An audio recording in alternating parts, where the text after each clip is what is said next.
Hello hello hello hello, नमस्कार सभी को, नमस्कार, good evening good evening good evening.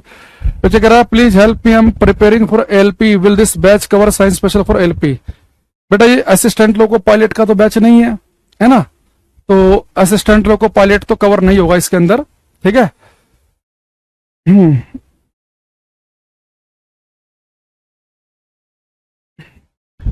तो बहुत बहुत नमस्कार करते हो आप सभी को। आज की क्लास करते हैं हम शुरू। हमारे साथ कोई बच्चे जुड़ गए हैं, अभिषेक कुमार, अनुष्का गुप्ता, दीपक शाह, सर्वेश कुमार, अलीशा, बलजीत, सिद्धार्थ कह रहे हैं जय श्री राम, रवि, दिनेश, तपन, अक्षर मावी, राहुल, श्रेष्ठा, अक्षय, दीपक, सभी को नमस्ते नमस्ते नमस्ते। तो अगर आपको मेरी आवाज साफ साफ आ रही है तो एक बार आप मुझे बताएंगे, फिर हम आज का रंगारंग कार्यक्रम करेंगे स्टार्ट, ठीक है। नवीन कुमार करें नमस्ते, शोभा कुमारी करें good evening good evening good evening. देखो लास्ट क्लास में हमने आपको स्कैटरिंग प्रकीर्णन पढ़ाया था, है ना। तो अगर तबियत ठीक हो गई, हाँ हमने 2 दिन भाई कोई क्लास नहीं ली, सैटरडे और संडे बिल्कुल रेस्ट किया। यूट्यूब पर एक क्लास होती है संडे को, वो भी नहीं ली। अभी तक तो कोई दिक्कत नहीं हुई है आज। अब आपका बैच का पता नहीं, भरोसा नहीं है, आप में से एक आध कोई पता नहीं क्या मन में बोल दो, है ना। चले तो आज हम लिखेंगे पहले इसमें रेनबो इंद्रधनुष। रेनबो से हम स्टार्ट करेंगे, रेनबो इंद्रधनुष से, ठीक है। तो लिखेंगे, ये पढ़ाई नहीं ना अभी रेनबो आपको, रेनबो इंद्रधनुष,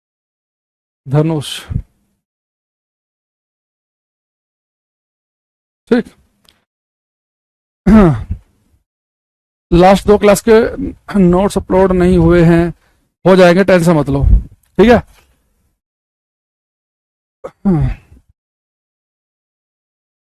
शुरू करने, देखो अच्छा अगर मान लो कि हमारे पास में एक छोटा बच्चा है और हमारे से आके बोले कि भैया ये रेनबो इंद्रधनुष क्या होता है, तो हम उसे क्या बताएंगे बहुत ही आसान शब्दों में कि भाई जिस दिन आकाश में तुझे एक साथ 7 रंगों का पैटर्न दिखाई दे, तो अगर आकाश में आपको एक साथ 7 रंगों का पैटर्न दिख रहा है तो समझ जाना कि रेनबो इंद्रधनुष निकला हुआ है। यानी कि रेनबो के लिए सबसे इंपॉर्टेंट चीज ये है कि आपको 7 रंग दिखने चाहिए, यानी जो सूर्य का प्रकाश है, जो व्हाइट लाइट है, ये 7 रंगों में टूटनी चाहिए। तो सनलाइट 7 रंगों में स्प्लिट हो गई, सूर्य का प्रकाश 7 रंगों में टूट गया, आपको 7 अलग अलग रंग दिखेंगे, तो आपको रेनबो दिख रहा है। और बेटा जो लाइट 7 रंगों में टूटती है ना, ये चाहे वो लाइट प्रिज्म से पास करके 7 रंगों में टूटे, या रेनो बनते समय वर्षा की बूंदों से गुजरते समय 7 रंगों में टूटे, इसे हम कहते हैं डिस्पर्जन, इसे हम कहते हैं वर्ण विक्षेपण, ठीक है। तो अगर कोई आपसे पूछे कि रेनबो के लिए सबसे इंपॉर्टेंट कंडीशन क्या है, तो बोलेंगे रेनबो बनने के लिए होना चाहिए डिस्पर्जन ऑफ लाइट, यानी कि लाइट 7 रंगों में टूटनी चाहिए, हमें 7 रंगों का पैटर्न दिखना चाहिए। तो डिस्पर्जन ऑफ लाइट, प्रकाश का वर्ण विक्षेपण,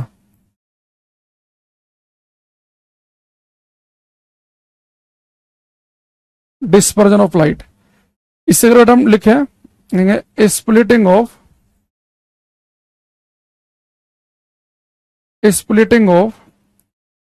white light, splitting of white light into 7 colours is called dispersion of light, is called dispersion of light, ठीक। हिंदी में लिखेंगे सफेद प्रकाश के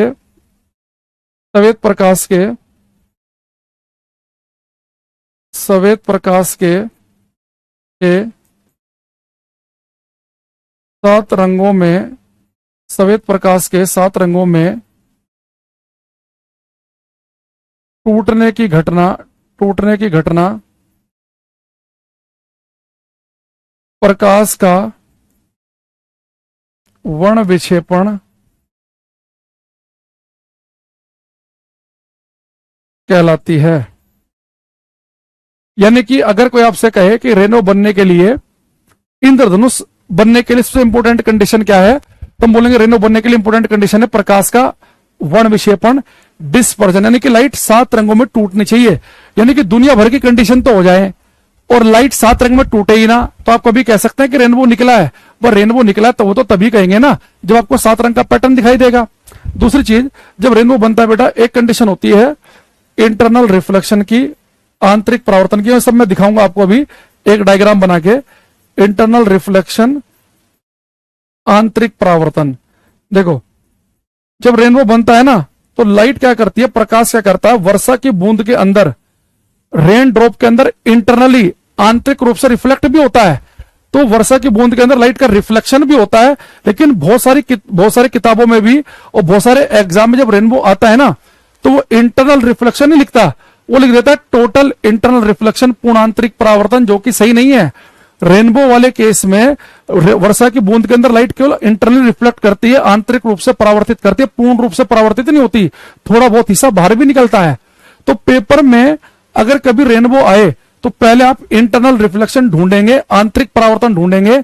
अगर ये लिखा ना मिले तो फिर आप टोटल इंटरनल रिफ्लेक्शन पर टिक लगा देना मजबूरी में, क्योंकि एग्जामिनर ने सही से क्वेश्चन सेट ही नहीं किया। अगर आप 10th क्लास की एनसीईआरटी पढ़ो तो 10th क्लास की एनसीईआरटी में उसने साफ साफ लिखा हुआ है कि वर्षा की बूंद के अंदर लाइट इंटरनल रिफ्लेक्ट करती है, आंतरिक रूप से परावर्तित होती है, ये पूर्ण आंतरिक परावर्तन नहीं है। ये शब्दों के साथ लिखा है साफ साफ उसने, ठीक है। अच्छा, जब बेटा एक रेनबो बनता है, एक घटना होती है रिफ्रैक्शन की, अपवर्तन की। आप कहेंगे सर रिफ्रैक्शन का मतलब तो होता है लाइट का मीडियम चेंज करना। हाँ, लाइट मीडियम चेंज करेगी, हवा से जाएगी वर्षा की बूंद के अंदर, फिर वर्षा की बूंद से बाहर भी निकलेगी। अभी मैं तीनों बना के दिखाऊंगा ये कि जब रेनबो बनता है तो डिस्पर्जन भी होता है, आंतरिक परावर्तन भी होता है और अपवर्तन भी।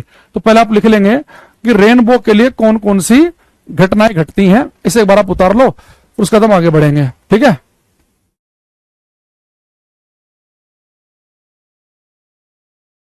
अब मैं आपको रेनबो बना के दिखा देता हूं।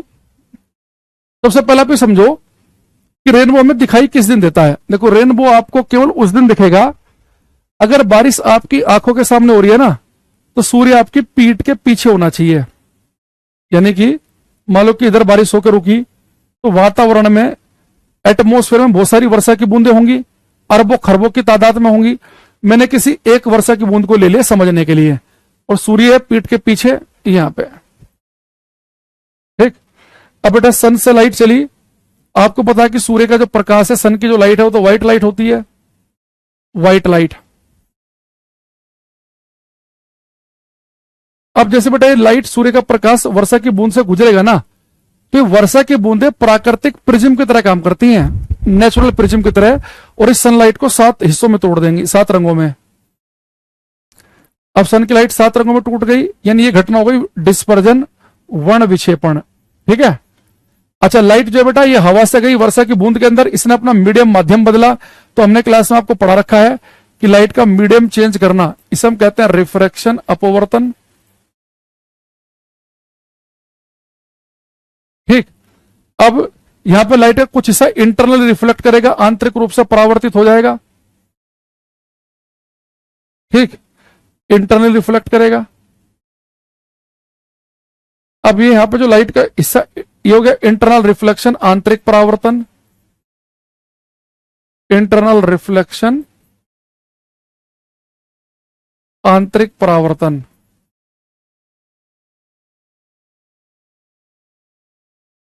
अब लाइट यहां से निकलेगी बाहर,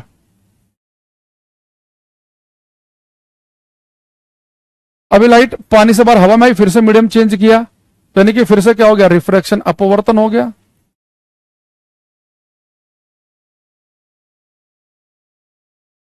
अब जो व्यक्ति अपनी छत पे खड़ा हुआ है, उसकी आंख में 7 अलग अलग कलर पहुंचेंगे, तो उसे क्या दिखाई देगा, रेनबो। यानी कि रेनबो के लिए क्या होता है कि सन की लाइट जाती है, सामने जो वर्षा की बूंदें आती है उन पर टकराती है और 7 रंगों में टूट जाती है, यानी कि डिस्पर्जन हो जाता है। इंटरनल रिफ्लेक्ट करेंगी, आंतरिक परावर्तित होंगी, फिर बाहर निकलेंगी। तो 7 जो रंग में लाइट टूटी थी वर्षा की बूंद में गुजरने से, तो 7 अलग अलग रंग हमारी आंख में पहुंचेंगे, तो इसलिए हम क्या कहेंगे, आज हमें रेनबो दिखाई दे रहा है। यानी कि रेनबो के लिए जो हमने आपको लिखवाया है ये बिल्कुल सही है कि रेनबो के लिए डिस्पर्जन भी होता है, लाइट 7 रंगों के अंदर टूटती भी है, वायलेट से रेड तक 7 रंगों में टूट भी रही है। लाइट इंटरनल रिफ्लेक्ट भी करती है, आंतरिक रूप से परावर्तित भी होती है, और रिफ्रैक्शन, अपवर्तन भी होता है। वो तो बल्कि 2 बार होता है, एक बार लाइट अंदर जाएगी, एक बार बाहर आएगी। तो रेनबो के लिए हमने कुछ कंडीशन देखी। अब एक क्वेश्चन मेरा आपसे है रेनबो के लिए कि अगर मैं आपसे कहूं कि दोपहर के ठीक 12 बजे मुझे रेनबो किस दिशा में दिखेगा, तो आप क्या बताएंगे? दोपहर के 12 बजे रेनबो किधर दिखेगा? ईस्ट, वेस्ट, नॉर्थ, साउथ, कहां दिखेगा? अगर आपसे पूछा जाए कि दोपहर के 12 बजे कहां दिखेगा, दोपहर के 12 बजे रेनबो कहां दिखेगा? मोहम्मद फरहान कह रहे हैं सर आप बहुत अच्छा पढ़ाते हैं, बस थोड़ा फास्ट पढ़ाएं। बेटा फास्ट पढ़ाना है कि स्लो पढ़ाना है? जिस दिन आपसे सुझाव मांगा जाएगा उस दिन ये सुझाव देना है। अभी तो मांगा नहीं ऐसा कोई सुझाव आपसे, है ना, तो इसलिए ये सुझाव अपने पास तक ही सीमित रखो। राजन पोल ने बिल्कुल ठीक आंसर दिया, दोपहर के 12 बजे रेनबो नहीं दिखेगा। भाई रेनबो कब दिखता है? कि बारिश अगर हमारी आंखों के सामने हो रही है तो सूर्य पीठ के पीछे होना चाहिए, तो 12 बजे तो सूरज सर के ऊपर होता है, क्या बारिश के पैरों की तरफ से होगी? तो दोपहर के 12 बजे आपको रेनबो नहीं दिखेगा, तो लिखेंगे at 12 p.m. at 12 p.m. rainbow cannot at 12 p.m. rainbow cannot be seen. दोपहर के 12 बजे इंद्रधनुष देखा नहीं जा सकता है। दोपहर के 12 बजे इंद्रधनुष देखा नहीं जा सकता है। अच्छा नाम से पूछो कि मॉर्निंग में किस डायरेक्शन में दिखेगा और इवनिंग में कहां दिखेगा? एक ही कमेंट में कोमल आगे बताओ कि मॉर्निंग में रेनबो कहां दिखेगा और इवनिंग में शाम को कहां दिखेगा?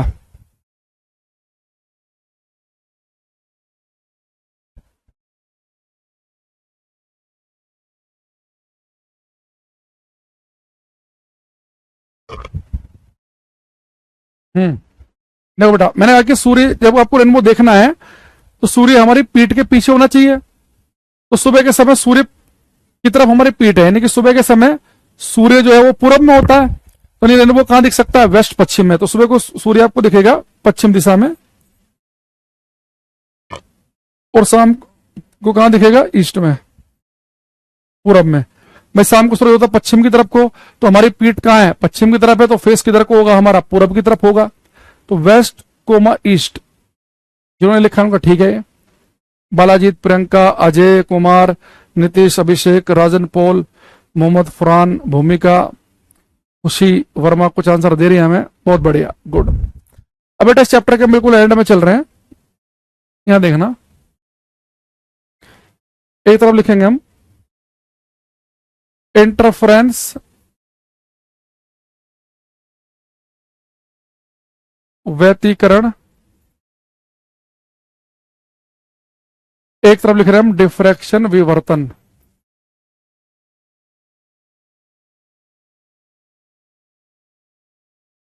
ठीक, देखो इंटरफ्रेंस डिफ्रैक्शन, ये जो हम जो पढ़ाई करते हैं जनरली कॉम्पिटिटिव एग्जाम में होता है क्या है कि आपसे 10th लेवल तक की साइंस ज्यादा पूछता है, जो 10th लेवल तक के टॉपिक थे ना उनसे पूछता है। लेकिन जो इंटरफ्रेंस डिफ्रैक्शन है ये पढ़ाया जाता है 12th क्लास में, लेकिन यहां से भी कुछ बहुत ही बेसिक बातें उसने पूछी गई है। तो हर चैप्टर में कुछ चीजें ऐसी होती हैं जो हमारे से 11th 12th के सिलेबस से ही पूछ लेता है।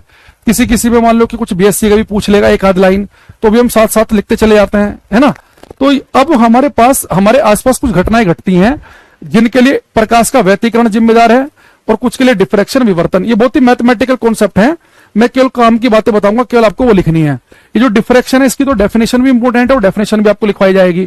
देखो जैसे मैंने आपको बताया था कि कुछ घटनाएं ऐसी हैं जिनके लिए स्कैटरिंग आंसर है। आकाश नीला क्यों दिखता है, बादल सफेद क्यों दिखते हैं, सूर्य लाल क्यों दिखता है, समुद्र नीला क्यों, स्कैटरिंग।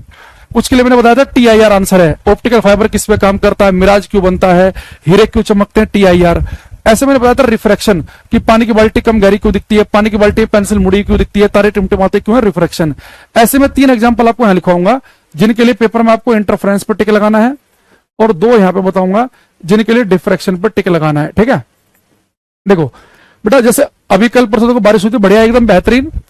सैटरडे की सुबह सुबह रात से बारिश स्टार्ट हो गई थी, वैसे इधर तो दिल्ली की साइड में। तो मान लो कि बारिश हो रही है आपके क्षेत्र में, आपके पिताजी ने कहा बेटा बढ़िया मौसम हो रहा है, जाके जो है कल्लू के पकोड़े लेके आओ। मान लो कि आपके क्षेत्र में कोई दुकान है बिल्लू पकोड़े वाला, है ना, सुरेश पकोड़े वाला, कोई भी। जब आप पकोड़े लेने के लिए निकले दिन में, तो आपने देखा होगा कि सड़क गीली होगी, भाई बारिश हुई है, तो कई जगह आपको सड़क पर, गीली सड़क पर तेल के धब्बे दिखते होंगे, किसी गाड़ी से मोटरसाइकिल से मान लो तेल निकल गया। अब जैसे तेल के धब्बे गिरेंगे तो होगा क्या वो जैसे तेल के धब्बे गिरते हैं, तो वो जो तेल के धब्बे जो दिखेंगे आपको, उसके अंदर आपको कलरफुल पैटर्न सा दिखाई देगा, ऐसे कलरफुल पैटर्न। यानी कि जो तेल के धब्बे होते हैं उसमें लाल, नीला, हरा, पीला से कलर से दिखते ना तैरते हुए, लगता है कि डीजल पेट्रोल जो बिखरता है सड़क पे, गीली सड़क पे, तो लगता है कि बहुत ही कलर से बह रहे हैं। तो पेपर में आपसे पूछता है कि सड़क पर फैले या पानी के ऊपर फैले तेल की बूंदों में जो कलरफुल पैटर्न दिखाई देता है, वो प्रकाश से किस घटना की वजह से होता है? तो हम बोलेंगे व्यतिकरण की वजह से। तो यहां पर लिखेंगे हम कलर्स इन ऑयल ड्रॉपलेट्स, तेल की बूंदों में, तेल की बूंदों में रंगों का चमकना। सेकंड लिखेंगे कलर्स इन पिकॉक फेदर्स, मोर के पंखों में रंगों का चमकना। तो मोर के पंखों में रंग क्यों चमकता है? तितली के पूछ सकता है वो, ठीक है, ठीक है, मोर के पंखों में रंगों का चमकना। कलर्स इन पिकॉक फेदर्स, मोर के पंखों में रंगों का चमकना, तेल की बूंदों में रंगों का चमकना। तीसरे वाला इंपॉर्टेंट है, कलर्स इन सोप बबल्स, साबुन के पानी के बुलबुलों में रंगों का चमकना। साबुन के पानी के बुलबुलों में रंगों का चमकना। ये बेटा पेपर में जनरली यही आता है, इसकी वजह से मुझे इतनी कहानी बतानी पड़ी आपको कि जैसे आपने बचपन में सरफ घोला होगा एक डब्बे में और पाइप से फूंक मारी होगी, तो बबल्स बनते हैं ना, बबल्स ऐसे, तो रंग बिरंगे जो दिखाई देते हैं, तो कहता हूं किस घटना की वजह से बनते हैं? तो साबुन के पानी के बुलबुलों में रंगों का चमकना पूछ ले, मोर के पंखों में का चमकना पूछ ले, या तेल की बूंदों में रंगों का चमकना पूछ ले। सबका आंसर क्या बताएंगे हम? इंटरफ्रेंस। डिफ्रैक्शन में आएंगे, लिखेंगे colours in CD and DVD, CD और डीवीडी में रंगों का चमकना। सीडी डीवीडी समझ रहे हैं आप? सीडी बचपन में, आज आप तो खैर पेन ड्राइव के जमाने में हुए हो, हमारे टाइम पे सीडी प्लेयर वगैरह चलते थे, ठीक है। तो सीडी जो प्लेयर होते थे, किस मान लो कि आपने एक सीडी ली और उसे ऐसे लाइट के सामने ऐसे ऐसे कर दिया, ऐसे ऐसे, तो जो जिसमें पिक्चर देखते थे सीडी प्लेयर में, तो सीडी होती थी ना, तो उसके अंदर कलरफुल से पैटर्न दिखते थे। तो सीडी या डीवीडी में रंगों का चमकना से बताएंगे डिफ्रैक्शन। और ये हरियाणा में लेडी कांस्टेबल के एग्जाम में सीडी की फुल फॉर्म आ गई थी, तो लिख लेना इसे। सीडी की फुल फॉर्म होती है कॉम्पैक्ट डिस्क, डीसी की फुल फॉर्म होती है डीवीडी की डिजिटल वर्सेटाइल डिस्क। तो डिजिटल वर्सेटाइल डिस्क है डीवीडी की फुल फॉर्म, और सीडी की फुल फॉर्म होती है कॉम्पैक्ट डिस्क, ठीक है। सेकंड का हिंदी लिख लो भाई, क्या करें ना बच्चों का, ये 4 बार बोला, लिख नहीं पा रहे तुम खुद से कि मोर के पंखों में रंगों का चमकना। अगर तुम 3 बार सुनने के बाद भी नहीं लिख पा रहे हो मोर के पंखों में रंगों का चमकना, तो मेरे लिखने से बेटा कुछ फायदा हो तो जाएगा नहीं, तो तुम इतने भी काबिल नहीं हो, हैं। अगले लिखेंगे कलर्स इन होलोग्राम, होलोग्राम में रंगों का दिखना। अच्छा, होलोग्राम समझ रहे हैं आप? होलोग्राम क्या होता है? देखो, अगर आप कभी कोई बुक्स खरीदें, किताब खरीदें, तो कई बार जो किताबें होती है ना, उसमें एक छोटा सा स्टिकर बना होता है और लिखा भी होता है कृपया इस पुस्तक को खरीदने से पहले होलोग्राम जरूर देखें। तो जो होलोग्राम स्टिकर होता है, आप लाइट के सामने करना, ऐसे कलरफुल से पैटर्न दिखाई देते हैं। तो अगर पेपर में आपसे बोले कि भाई होलोग्राम में रंग क्यों दिखाई देते हैं, या सीडी डीवीडी में रंग क्यों दिखते हैं, तो डिफ्रैक्शन। अगर आप प्रीवियस ईयर देखेंगे ना, तो लाइट वाले चैप्टर में 80% केस में आपको एग्जाम्पल वाले क्वेश्चन ही मिलेंगे देखने को। तारे टिमटिमा क्यों रहे हैं, हीरे चमक क्यों रहे हैं, साबुन के पानी के बुलबुले रंग बिरंगे क्यों दिखते हैं, मोर के पंखों में रंग क्यों दिखाई देते हैं, सीडी डीवीडी में रंग दिखने की वजह क्या है, रेनबो बनने की वजह क्या है, मिराज किस पे काम करता है, एंडोस्कोपी में कौन सा प्रिंसिपल काम करता है, ऑप्टिकल फाइबर में कौन सा काम करता है, पानी की बाल्टी में सिक्का उठा हुआ क्यों दिखता है। तो ये सारे एग्जाम्पल आपको ज्यादा दिखेंगे, तो आपको बिल्कुल प्योर एकदम से ना समझ के रट लेना कि रिफ्रैक्शन अपवर्तन सर ने किसका आंसर बताया, टीआईआर पे कब टिक लगाना है, स्कैटरिंग प्रकीर्णन पे कब टिक लगाना है, इंटरफ्रेंस पे कब लगाना है, डिफ्रैक्शन पे कब लगाना है, ये सारे एग्जाम्पल आपको ध्यान रखने हैं। अब थोड़ा सा इनके डेफिनेशन पे आ जाते हैं। तो खास तौर से हमें डिफ्रैक्शन की डेफिनेशन लिखनी है, ये पेपर में आई हुई है अलग अलग एग्जाम में 2-3 बार। डिफ्रैक्शन ऑफ लाइट, प्रकाश का विवर्तन, डिफ्रैक्शन ऑफ लाइट। देखो बेटा डिफ्रैक्शन क्या है, ध्यान समझना, पहले कुछ बेसिक सी बातें बता रहा हूं फिर इसके डेफिनेशन पे आएंगे हम। अगर मैं आपसे कहूं कि भाई हमारे घर में एक दीवार में बहुत बड़ा गड्ढा है, अगर मैं ऐसे लाइट पास कराऊं तो क्या होगा, आप कहेंगे सर लाइट सीधी निकल जाएगी। भाई हमने बचपन से पढ़ा है कि लाइट तो सीधी चलती है। अगर दीवार में अगर एक ईंट बाहर निकाल के हमने गड्ढा कर लिया तो लाइट सीधी निकल जाएगी, कोई दिक्कत नहीं है।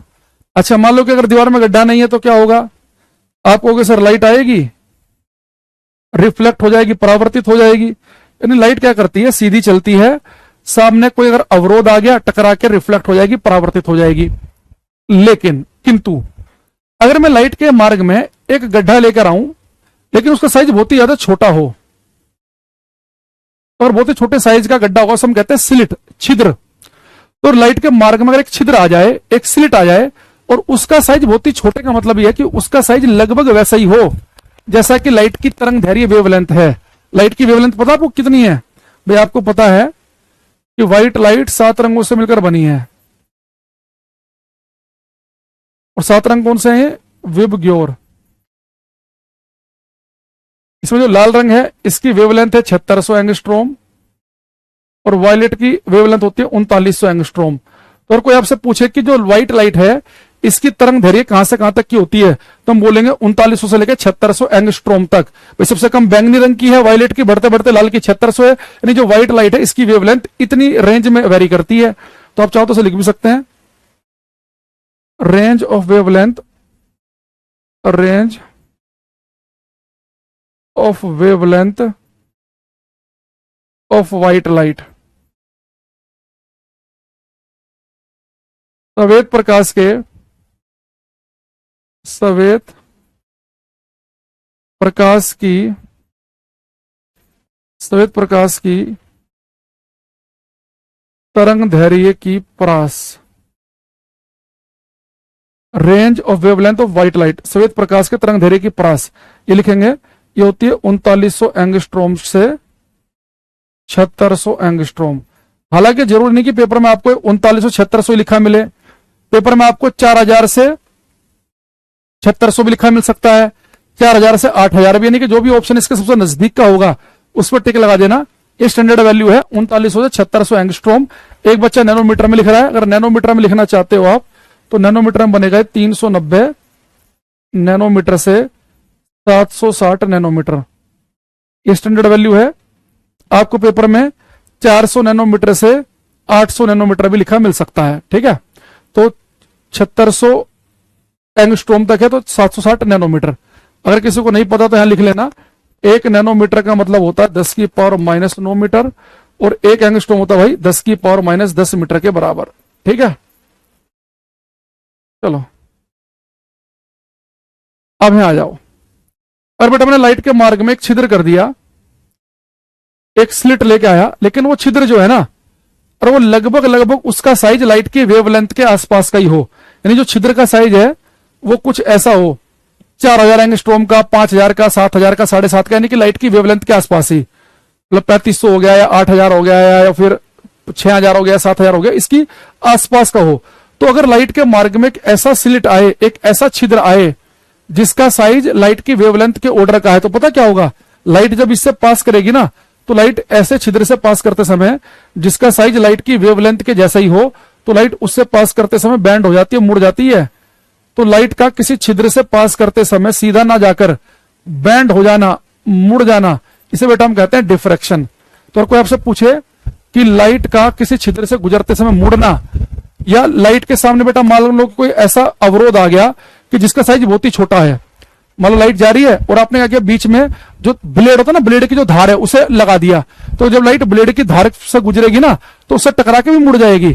तो लाइट क्या होती है, बहुत ही छोटे अवरोध हो या बहुत ही छोटा छिद्र हो, उनके पास से गुजरते समय मुड़ जाती है, बैंड हो जाती है। तो लाइट का यही बैंड हो जाना कि किसी छिद्र से गुजरते समय बैंड हो गई, या किसी अवरोध के किनारों के चारों तरफ बैंड हो गई, किसी ऑब्स्टेकल के किनारों पर बैंड हो गई, इसे बेटा हम कहते हैं डिफ्रैक्शन। तो लाइट की जो बेंडिंग है, लाइट का जो मुड़ना है, वो हमारा डिफ्रैक्शन कहलाएगा। बस शर्त यह है कि जो हमने छेद का जो साइज लिया है, जो स्लिट का साइज लिया, मैं लिख रहा हूं डेल्टा एक्स। डेल्टा एक्स क्या है? साइज ऑफ स्लिट, छिद्र का आकार या अवरोध का आकार, छिद्र का आकार। ये जो अवरोध का जो आकार है वो लाइट की वेवलेंथ के आसपास का होना चाहिए, इसके ऑर्डर का। भाई वेवलेंथ को लिखते हैं हम लैम्डा से, डेल्टा एक्स क्या है? छिद्र का आकार। तो छिद्र का आकार और तरंग दैर्घ्य लगभग लगभग बराबर सी होनी चाहिए। तो यहां पर लिखेंगे हम डेफिनेशन इसकी,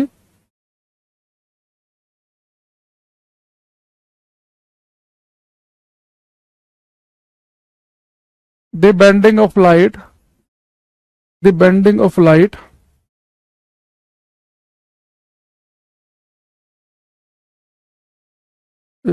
कुछ, the bending of light when it passes through a slit, the bending of light when it passes through a slit or around the corners of an obstacle is called diffraction of light, is called diffraction of light। Hindi में लिखेंगे प्रकाश का किसी छिद्र से गुजरते समय या अवरोध के किनारों के चारों तरफ मुड़ जाना प्रकाश का विवर्तन कहलाता है। ठीक है, ये लिख लेना जरूर। तो लाइट का बैंड होना, इसे याद रखना शब्द को, bending of light when it passes through a slit. तो किसी स्लिट से, छिद्र से गुजरते समय लाइट का बैंड होना प्रकाश का विवर्तन कहलाएगा। अच्छे एग्जाम में पूछ लेता है कि विवर्तन की कंडीशन क्या है, कि छिद्र का जो आकार है या अवरोध का जो साइज है वो लाइट की वेवलेंथ के आसपास का ही, तरंग दैर्घ्य के आसपास का ही होना चाहिए। जैसे मैं आपसे अगर एक क्वेश्चन पूछूं, बड़ा प्यारा सा क्वेश्चन मुझे याद आया,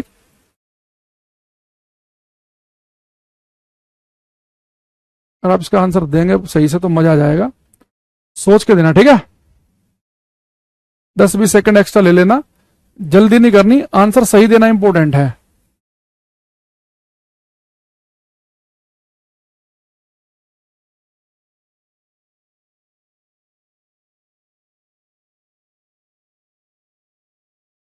ये करना,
कुछ आंसर हमारे पास में आ रहे हैं। नवीन कुमार आंसर दे रहे हैं, मोहम्मद फरहान, काजल, सूरज, भूमिका। भाई क्या सारे बच्चे क्या बगल में बैठ के आंसर दे रहे हो क्या? सारों को ठीक हो रहा है, मजा आ गया। इसलिए लिखा है कि light appears to travel in straight line because, प्रकाश सीधी रेखा में गमन करता दिखता है। क्यों बेटा? देखो लाइट हमें सीधी रेखा में चलती इसलिए दिखती है क्योंकि लाइट की वेवलेंथ बहुत छोटी है। अगर लाइट को मुड़ना है, देखो अगर लाइट को मुड़ना है तो लाइट के मार्ग में ऐसा अवरोध आना चाहिए जिसका साइज लाइट की वेवलेंथ के जैसा हो। अब लाइट की वेवलेंथ इतनी ज्यादा छोटी है कि रोजमर्रा की जिंदगी में इस साइज के छेद या इस साइज के अवरोध हमारे आमने सामने होते ही नहीं है। भाई डेली लाइफ में क्या होता है, दरवाजा है और जो फर्श है उसके बीच भी गैप हो गया, कुछ सेंटीमीटर कुछ मिलीमीटर का तो होगा। या मान लो कि दरवाजा जहां पे हम बंद करते हैं कुछ गैप बनेगा, कुछ सेंटीमीटर का बनेगा, दीवार में गड्ढा भी हो गया, कुछ तो सेंटीमीटर का होगा। तो रोजमर्रा की जिंदगी में हमारे आसपास ऐसे छेद या हमारे सामने ऐसे कोई ऑब्स्टेकल होता ही नहीं है कि जो लाइट की वेवलेंथ के जैसे हो, जहां से लाइट गुजरते हुए मुड़ जाए। तो लाइट डे लाइफ में मुड़ ही नहीं पाती, बड़े बड़े गड्ढे होते हैं, बड़े बड़े अवरोध होते हैं, या तो सीधी निकलती है टकरा के वापस आती है। तो लाइट हमें सीधे चलते हुए इसलिए दिखती है क्योंकि लाइट की वेवलेंथ बहुत छोटी है, तो लाइट का मुड़ना आसान नहीं है।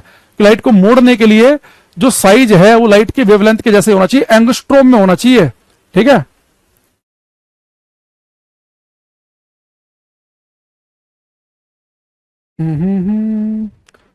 एक क्वेश्चन जो है,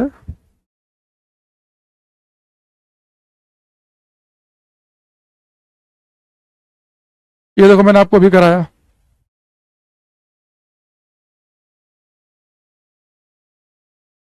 कह रहा है कि bending of light when it passes around a corner. तो लाइट का किसी कोने के अराउंड घूम मुड़ जाना या किसी छिद्र से गुजरते हुए मुड़ जाने से आपको बताइए, डिफ्रैक्शन बताया था हमने आपको, है ना। ये तो आसानी है बेटा, बिल्कुल एंड में चल रहे हैं हम। आज जो है ना इस क्लास में एक दो बैच खत्म हो जाएंगे, जिसमें लाइट ही लास्ट चैप्टर बचा हुआ था ना, वो खत्म कर देंगे हम एक आध बैच। जो रिसेंटली नया बैच है जिसमें हमने लाइट से ही स्टार्ट वगैरह किया है, तो उनमें तो अभी क्लासेज होंगी। एक क्लास मैग्नेटिज्म की एक क्लास में हर बैच में अपलोड कराता हूं, तो जिनकी में मैग्नेटिज्म का एक वीडियो अपलोड हो जाएगा वो समझ जाना कि उनका खत्म है। बाकी जिनका लाइट से भी स्टार्ट हुआ है उनका तो खैर अभी रंगारंग कार्यक्रम चलेगा। उन्हें तो अभी हमें पूरा मैकेनिक्स पढ़ाना है, न्यूटन के नियम, ग्रेविटेशन सारा ही पढ़ाना है। उन्हें तो अभी और भी चैप्टर पढ़ाने हैं, हीट पढ़ाना है और भी, तो उनके लिए और भी हैं। ठीक है, अच्छा अब यहां पे बेटा हम लिखेंगे लाइट, प्रकाश। ठीक है,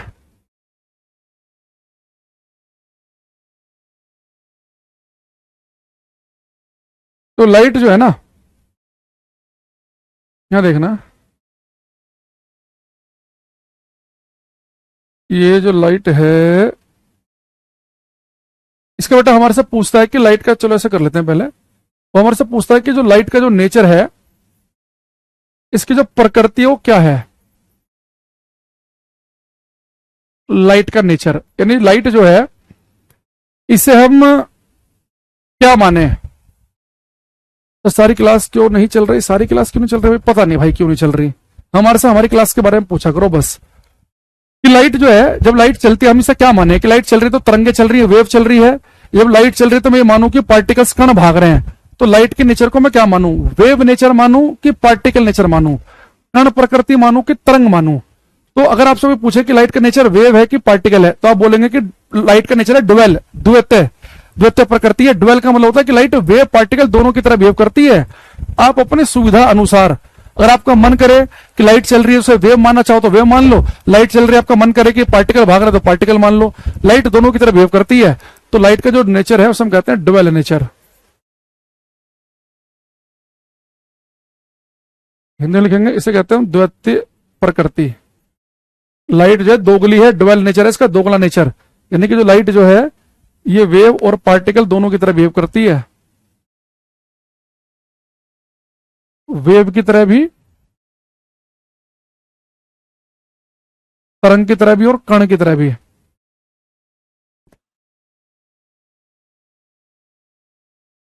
अब देखो पेपर में पहले तो केवल यहां तक की बात पूछता था वो, कि लाइट का नेचर वेव है कि पार्टिकल है, तरंग माने कि कण माने। तो बच्चा तो वेव पट्टी लगाता था या पार्टिकल पे, फिर उसने समझ गया वो दोनों पट्टी लगाना शुरू कर दिया, तो फिर उसने ये शब्द यूज करना शुरू कर दिया ड्वेल नेचर, यानी कि वेव पार्टिकल दोनों। लेकिन कई बारों पेपर में, अच्छे एग्जाम में वो ऐसे भी पूछ लेता है कि भाई फिजिक्स की वो कौन कौन सी थ्योरी हैं, लाइट से जुड़ी वो कौन सी थ्योरी हैं जो लाइट को वेव मानकर ही एक्सप्लेन कर सकते हैं, लाइट की वो कौन सी थ्योरी हैं जो पार्टिकल मानकर ही एक्सप्लेन की जा सकती है। देखो लाइट के नेचर को ड्वेल क्यों कहा गया, कि बहुत सारी फिजिक्स में ऐसी घटनाएं हैं लाइट से जुड़ी हुई, अगर मैं लाइट को वेव मानूंगा तभी उन्हें एक्सप्लेन कर पाऊंगा। कुछ घटनाएं ऐसी हैं उन्हें तभी एक्सप्लेन कर सकते हैं हम लाइट को पार्टिकल मान लें। अब साइंटिस्टों में लड़ाई हो गई वही वेव है कि पार्टिकल है, वो कह रहे भैया वेव मानो, हमारी थ्योरी तो वेव से एक्सप्लेन हो रही है। दूसरे कह रहे कि नहीं लाइट को पार्टिकल मानो, हमारी थ्योरी तो पार्टिकल से एक्सप्लेन हो रही है। तो फिर बीच में एक रास्ता निकला कि लाइट भैया दोनों की तरह बिहेव कर रही है, वेव की तरह भी पार्टिकल की तरह भी। आप कोई थ्योरी को एक्सप्लेन करते समय अगर वेव मानकर इजीली एक्सप्लेन कर पा रहे हो तो वेव मान लो, पार्टिकल मान के एक्सप्लेन कर पा रहे हो तो पार्टिकल मान लो। अब मैं कुछ लिखवा देता हूं आपको, रट लेना इन्हें। लाइट को वेव मानकर हम एक्सप्लेन कर सकते हैं, ये यूपी में कई बार आ रखा क्वेश्चन, ये इंटरफेरेंस, व्यतिकरण और डिफ्रैक्शन, विवर्तन। एक लाइट से जुड़ा एक फिनोमेना और होता है जो बड़ी क्लास में डिटेल में पढ़ाया जाता है, खासतौर से बीएससी में, पोलराइजेशन, ध्रुवीकरण। तो याद रखना है तीनों फिनोमिने, बस केवल रटना आपको ये कि तीनों फिनोमिना हम लाइट को वेव मानकर ही एक्सप्लेन कर सकते हैं। इंटरफेरेंस, डिफ्रैक्शन और पोलराइजेशन को लाइट को पार्टिकल मानकर हम एक्सप्लेन कर सकते हैं। एक थ्योरी है जो आइंस्टीन साहब ने हमें समझाई थी, फोटो इलेक्ट्रिक इफेक्ट, प्रकाश वैद्युत प्रभाव।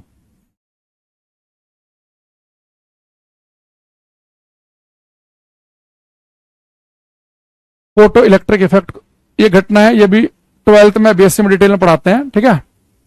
हाँ, दूसरा जैसे एक बच्चे ने बड़ा अच्छा लिखा, जैसे हम कहते हैं बेटा लाइट जब वेव पार्टिकल दोनों की तरह बिहेव करती है। अगर कोई आपसे पूछे कि लाइट जिन पार्टिकल से मिलकर बनी उसे हम क्या कहते हैं, देखो अभी मेरे सर के ऊपर ट्यूबलाइट जल रही है, तो लाइट जल रही है ना, तो मेरे ऊपर जब प्रकाश गिर रहा है, कि समझो कि मेरे ऊपर जब लाइट जब गिर रही है ना, यानी कि मेरे ऊपर फोटोन गिर रहे हैं। लाइट फोटोन नामक कणों से मिलकर बनी है। जब हम बल्ब जलाते हैं तो हमारे ऊपर फोटोन की बौछार होती है। ये फोटोन क्या होते हैं? एनर्जी के पैकेट, ऊर्जा के थैले। भाई लाइट एक एनर्जी तो है, यानी जब बल्ब जलता है तो हमारे ऊपर एनर्जी के पैकेट टक्कर मारते हैं। तो आप इसमें लिख सकते हैं light is made up of photons. Prakash photon नामक कणों से मिलकर बना है। अरे बेटा फोटोन क्या होते हैं? फोटोन होते हैं पैकेट्स ऑफ एनर्जी, ऊर्जा के थैले, पैकेट्स ऑफ एनर्जी, ठीक है बेटा। जो फोटो इलेक्ट्रिक इफेक्ट है इसके बारे में एक दो मैं ये आपको सन बताऊंगा, ईयर बताऊंगा ना, याद कर लेना। ये हालांकि एसएससी ने पूछे हैं इसके ईयर, बाकी और पेपर में भी पूछ सकता है, क्योंकि देखो जरूरी नहीं तो कोई पेपर यूपी वाला एसएससी में आ जाता है, एसएससी वाला बिहार में आ जाता है, बिहार वाला कहीं और आ जाता है। तो इसलिए हम सब पेपरों को ध्यान में रख के चलते हैं। ये जो फोटो इलेक्ट्रिक इफेक्ट है, फोटो इलेक्ट्रिक इफेक्ट, ये क्या है मैं भी आपको ऐसे बता दूंगा। ये प्रकाश वैद्युत प्रभाव। बेटा ये देखो है क्या, एक मोटा मोटी से अगर आप सुने, फिर इसमें 2 ईयर याद कर लेना, 2 सन याद करने आपको। इसे भाई फोटो प्रकाश का मतलब क्या है? लाइट, प्रकाश। आप ऐसा प्रकाश लो जिसकी बहुत ज्यादा एनर्जी वाला प्रकाश हो। जैसे आप इसके लिए आप ले सकते हैं पराबैंगनी प्रकाश, अल्ट्रा वायलेट लाइट। तो जो पराबैंगनी प्रकाश होता है ना, ये काफी एनर्जी होती है इसके अंदर, तभी तो जो सूर्य के जो प्रकाश हमारे पास आता है, इनके साथ पराबैंगनी किरणें भी आती हैं, उनसे स्किन की समस्या होती है, स्किन कैंसर भी हो जाते हैं, उनके अंदर बहुत एनर्जी होती है। तो अगर मैं पराबैंगनी प्रकाश ले लूं जिसकी एनर्जी बहुत ज्यादा है, और उसे मैं किसी धातु की प्लेट पे डाल दूं, एक मेटल की प्लेट ले लो धातु की, और उसके ऊपर पराबैंगनी प्रकाश डालो अच्छी खासी ऊर्जा वाला, तो उस धातु की प्लेट से इलेक्ट्रॉन निकलने लग जाएंगे। इन्हें डाला आपने प्रकाश और मिले आपको इलेक्ट्रॉन, और हम इलेक्ट्रिसिटी में पढ़ेंगे कि इलेक्ट्रॉन के भागने से करंट बनती है, यानी कि आपको इलेक्ट्रिसिटी मिली, वैद्युत प्रभाव प्राप्त हुआ, यानी प्रकाश डाल के आपने इलेक्ट्रिक प्रभाव को देख लिया। इसे हम कहते हैं प्रकाश वैद्युत प्रभाव। तो प्रकाश वैद्युत प्रभाव जो है, मर्जी आपकी भाई शांतनु, आपकी इच्छा है। तो प्रकाश डाल के आपको मिला क्या? आपने डाला प्रकाश और आपको मिल गया इलेक्ट्रॉन, यानी कि इलेक्ट्रिक प्रभाव मिल गया आपको, क्योंकि इलेक्ट्रॉन के भागने से ही इलेक्ट्रिक करंट वैद्युत धारा बनती है। तो हम कहते हैं प्रकाश वैद्युत प्रभाव, यानी कि जहां डाल हम प्रकाश रहे हैं, जहां पे हम डाल हम लाइट रहे हैं, और हम मिल हमें इलेक्ट्रॉन रहे हैं, ये प्रकाश वैद्युत प्रभाव है। तो ये घटना जो है डिस्कवर किसने की कि प्रकाश डालने से भी इलेक्ट्रॉन मिल जाएंगे? ये डिस्कवर किसने किया?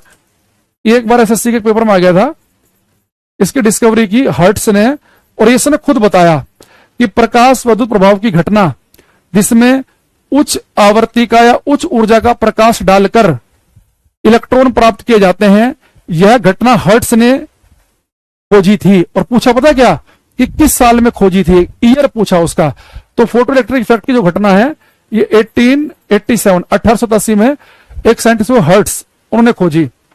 लेकिन इस फोटो इलेक्ट्रिक इफेक्ट को उन्होंने खोज तो लिया कि प्रकाश डालने से इलेक्ट्रॉन निकलने हैं, लेकिन इसकी एक्सप्लेनेशन की ऐसा क्यों हो रहा है, डिटेल में इसकी जो एक्सप्लेनेशन दी वो दी आइंस्टीन ने। तो उसकी जो एक्सप्लेनेशन दी गई, एक्सप्लेन किसने किया, एल्बर्ट आइंस्टीन ने। उन्होंने एक्सप्लेन किया था 1915 में, एक्सप्लेन किया ये 1915 में। और इसी के लिए आइंस्टीन को नोबेल प्राइज मिला। आइंस्टीन है नोबेल प्राइज, आइंस्टीन जो है, मैं आपको लिखता हूं, आइंस्टीन कौन है, Nobel prize winner in 1921 for explanation of photo electric effect. बेटा क्वेश्चन कई बार आया है कि आइंस्टीन को नोबेल प्राइज किस थ्योरी को एक्सप्लेन करने के लिए मिला है। बहुत सारी थ्योरी आइंस्टीन की, पर नोबेल प्राइज जो मिला है वो प्रकाश विद्युत प्रभाव को एक्सप्लेन करने के लिए मिला है। तो यहां पर लिखेंगे आइंस्टीन को इन्होंने एक्सप्लेनेशन कब दी, 1915 में एक्सप्लेन किया 1915 में, और उसके 6 साल के बाद नोबेल प्राइज मिला 1921 में। तो लिखेंगे प्रकाश विद्युत प्रभाव की खोज हर्ट्ज ने 1887 में की थी। प्रकाश विद्युत प्रभाव की खोज हर्ट्ज ने 1887 में की थी, जबकि इसकी व्याख्या 1915 में आइंस्टीन ने की है। जबकि इसकी व्याख्या 1915 में आइंस्टीन ने की है। इसके लिए आइंस्टीन को 1921 में नोबेल प्राइज भी मिला है। इसके लिए आइंस्टीन को 1921 में नोबेल प्राइज भी मिला है। इसके लिए आइंस्टीन को 1921 में नोबेल प्राइज भी मिला है। अच्छा, अगर मैं आपसे अलग क्वेश्चन पूछूं, ये करना, कह रहा है कि which phenomena shows the particle nature of light, कौन सी घटना प्रकाश की कण प्रकृति को दर्शाती है। तो मैंने अभी आपको बताया था थोड़ी देर पहले ही कि लाइट को वेव मानकर आप एक्सप्लेन कर सकते हैं, इंटरफेरेंस, डिफ्रैक्शन और पोलराइजेशन, लेकिन पार्टिकल मान के आप एक्सप्लेन कर सकते हैं फोटो इलेक्ट्रिक इफेक्ट, जो घटना हर्ट्ज ने खोजी और आइंस्टीन ने एक्सप्लेन की, और उसके लिए 1921 में नोबेल प्राइज भी मिला। एक बच्चा पूछ रहा है कि सीवी रमन को कब मिला, देखो इसका भी लिख लेना, ये शायद मैं आपको लिखवाना भूल गया पिछली क्लास में। सीवी रमन, चंद्रशेखर वेंकट रमन, ये भारत के साइंटिस्ट थे, इन्हें नोबेल प्राइज मिला, ये नोबेल प्राइज विनर है, नोबेल प्राइज विनर। बेटा नोबेल प्राइज मिला है 1930 में, 1930 में। इसके लिए फॉर रमन इफेक्ट, ये रमन स्कैटरिंग भी कहते हैं, और रमन इफेक्ट।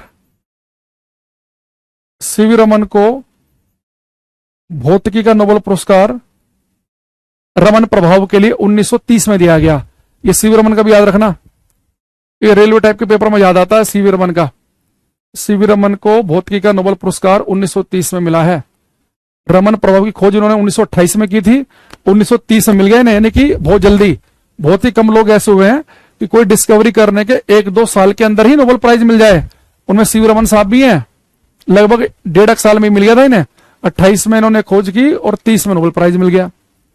ठीक है,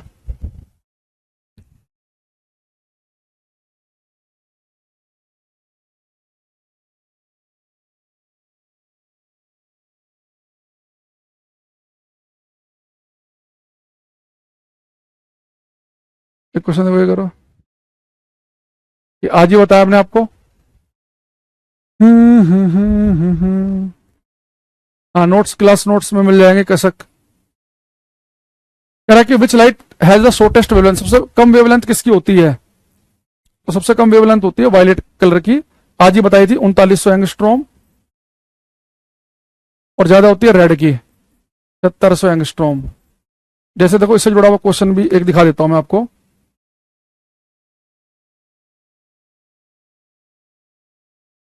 ये है वेवलेंथ ऑफ विजिबल स्पेक्ट्रम, दृश्य प्रकाश के स्पेक्ट्रम की तरंग दैर्घ्य है। तो विजिबल लाइट की वेवलेंथ मैंने बताया आपको 3900 से 7600 एंगस्ट्रोम। तो बी पर टिक लगा देंगे, है ना, इन्हें मत लगा देना। शुरुआत वाली जो वैल्यू है वो 3900 के आसपास की होनी चाहिए, बाद वाली 7600 के आसपास की। या तो एग्जैक्ट ही मिल गया तो कई बार ऐसे मिल सकता है 4000 से 8000 भी मिल सकता है, 3900 से 7800 भी मिल सकता है। ठीक है, शांतनु, अनिकेत, भूमिका, ममता, राहुल, रोशन, मोहम्मद फरहान, स्नेहा, आलोक, दीप्ति, ममता, सबका बहुत ठीक है, बहुत बढ़िया। ठीक है, चलो भाई, ये लाइट जो है ये बहुत दिन से हो गया है, चल रहा था ये, आज इसकी सेवा हम समाप्त करते हैं। बाकी हम मिलेंगे अब नेक्स्ट क्लास में। तो कल का ना थोड़ा सा डाउटफुल है, कल के आपके साथ क्लास हो भी सकती है और नहीं भी, है ना। एक बार आपको दिन में अपडेट मिल जाएगी। एक काम है थोड़ा सा, वो अभी कंफर्म नहीं हुआ है, ऑलमोस्ट कंफर्म सा भी है नहीं भी है, तो थोड़ा 50-50 सा है। तो कल की क्लास के 50-50 चांस है कि होगी या नहीं। ठीक है, चलो आज के लिए हम इतना ही रख रहे हैं, बाकी हम मिलते हैं नेक्स्ट क्लास में। ठीक है, तब तक के लिए thank you, bye, take care everybody, bye everyone. What should I do cover the ALP science syllabus. अगर आपको एक काम करो, इस क्लास में पूरा थ्योरी पढ़ लो भाई अभिषेक। अगर आपको एएलपी का भी कवर करना है तो एक काम करो, मैं सैटरडे संडे को यूट्यूब पे क्लास लेता हूँ, कैरियर रेलवे एग्जाम चैनल पे। तो उस समय रेलवे के क्वेश्चन की प्रैक्टिस कराते हैं, वहां से क्वेश्चन की प्रैक्टिस कर लेना आप। जो मैंने पहले से उसमें क्लासेज ले ली हैं, उनकी प्लेलिस्ट बनी हुई है, तो पहले आप वहां से सारी वीडियो कंप्लीट कर लो 7-8, है ना। फिर बाकी उसमें लाइव आ जाया करना सैटरडे संडे को। ठीक, bye, thank you, good night.